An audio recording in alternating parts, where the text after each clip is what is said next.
I now give the floor to Mr. Tom Fletcher.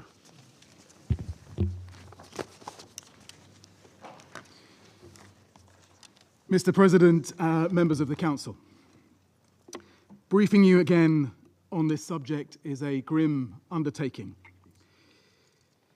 Before starting, I ask you to reflect for a moment on what action we will tell future generations we each took to stop the 21st century atrocity to which we bear daily witness in Gaza.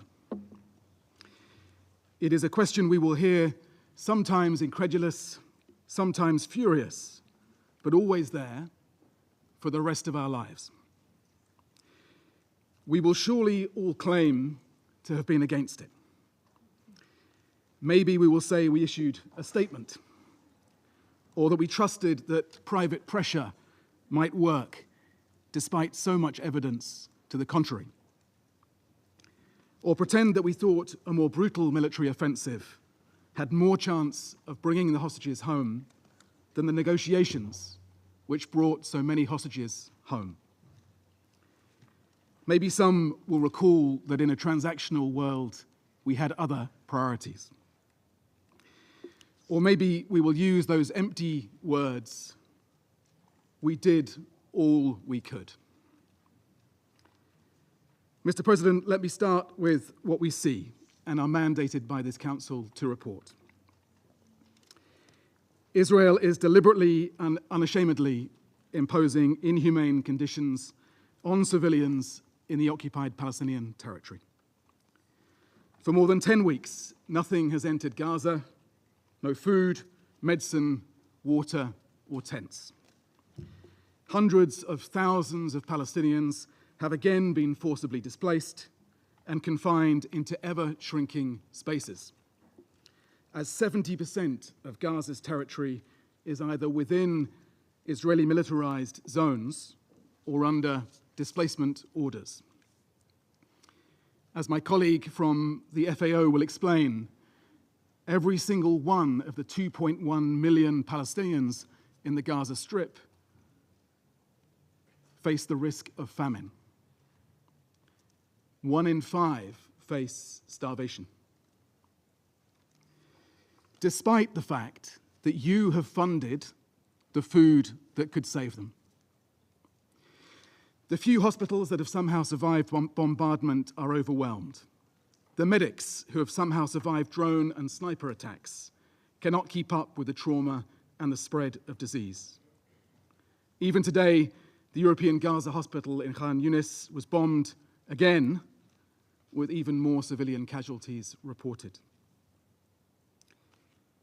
I can tell you from having visited what's left of Gaza's medical system that death on this scale has a sound and a smell that does not leave you. As one hospital worker described it, children scream as we peel burnt fabric from their skin. And yet we hear that we did all we could. Mr. President, our response as humanitarians is to make a single ask of the Council. Let us work. The UN and our partners are desperate to resume humanitarian aid at scale across Gaza in line with the fundamental principles of humanity, impartiality, independence, and neutrality. We have a plan. We have shown we can deliver with tens of thousands of trucks reaching civilians during the ceasefire. We have life-saving supplies ready now at the borders. We can save hundreds of thousands of survivors. We have rigorous mechanisms to ensure our aid gets to civilians and not to Hamas. But Israel denies us access, placing the objective of depopulating Gaza before the lives of civilians. It is bad enough that the blockade continues. How do you react when Israeli ministers boast of it? Or when attacks on humanitarian workers and violations of the UN's privileges and immunities continue, along with restrictions on international and non-governmental organizations? Mr. President, this Council has adopted resolutions that demand all parties to the conflict comply with international humanitarian law and protection of civilians, including humanitarian personnel. A reminder that Israel also has clear obligations under international humanitarian law. It must treat civilians humanely, with respect for their inherent human dignity. It must not forcibly transfer, deport, or displace the civilian population of an occupied territory. As the occupying power, it must agree to aid and facilitate it. So for anyone still pretending to be in any doubt, the Israeli-designed distribution modality is not the answer. It practically excludes many, including people with disabilities, women, children, the elderly, the wounded. It forces further displacement. It exposes thousands of people to harm.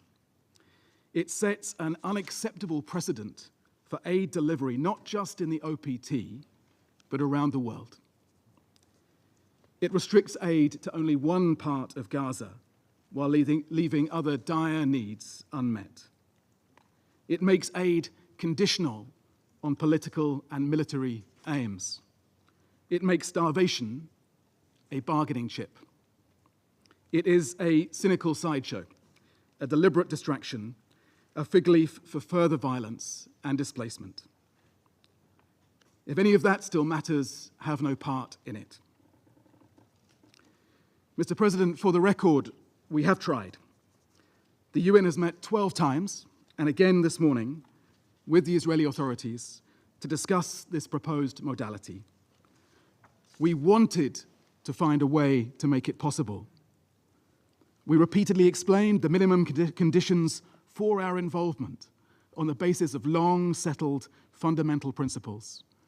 Aid based on independent assessments of who needs it, the globally tested and donor-demanded basic requirement, and the ability to deliver aid to all those in need, wherever they are.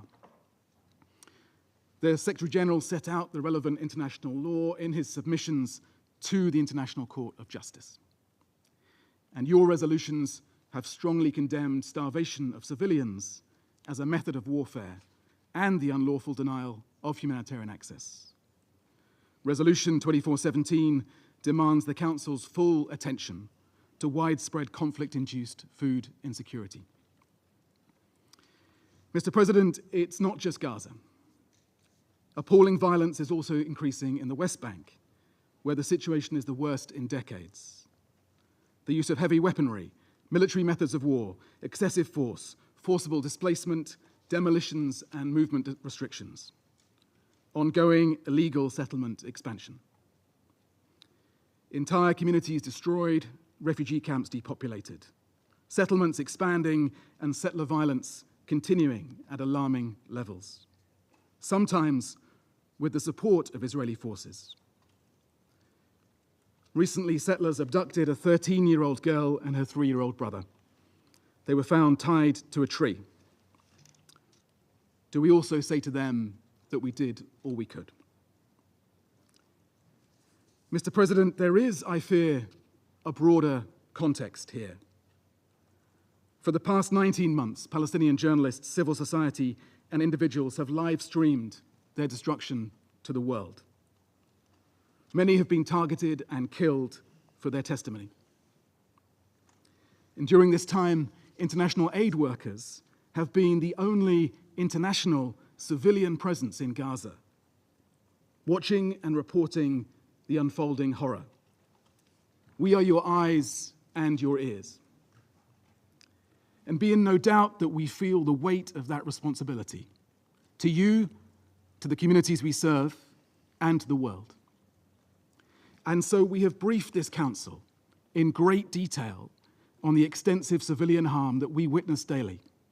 Death, injury, destruction, hunger, disease, torture, other cruel, inhuman, or degrading treatment, repeated displacement on a large scale. We have described the deliberate obstruction of aid operations and the systematic dismantling of Palestinian life and that which sustains it in Gaza. So you have that information. And now the ICJ is considering whether a genocide is taking place in Gaza. It will weigh the testimony that we have shared, but it will be too late. Recognizing the urgency, the ICJ has indicated clear provisional measures that must be implemented now, yet they have not. Previous reviews of the UN's conduct in cases of large-scale violations of international human rights and humanitarian law, reports on Myanmar 2019, Sri Lanka 2012, Srebrenica, Rwanda, both in 1999, pointed to our collective failure to speak to the scale of violations while they were committed. So for those killed and those whose voices are silenced, what more evidence do you need now? Will you act decisively to prevent genocide and to ensure respect for international humanitarian law? Or will you say instead that we did all we could? Mr. President, this degradation of international law is corrosive and infectious. It is undermining decades of progress on rules to protect civilians from inhumanity and the violent and lawless among us who act with impunity. Humanity, the law, and reason must prevail. This Council must prevail. Demand this ends. Stop arming it. Insist on accountability. To the Israeli authorities, stop killing and injuring civilians. Lift this brutal blockade. Let humanitarians save lives.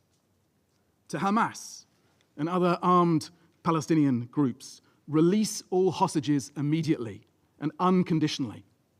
Stop putting civilians at risk during military operations.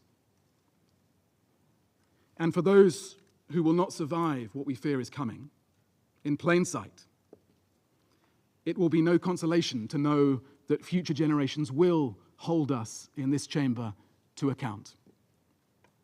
But they will. And if we have not seriously done all we could, then we should fear that judgment. Thank you. I thank Mr. Fletcher for his briefing.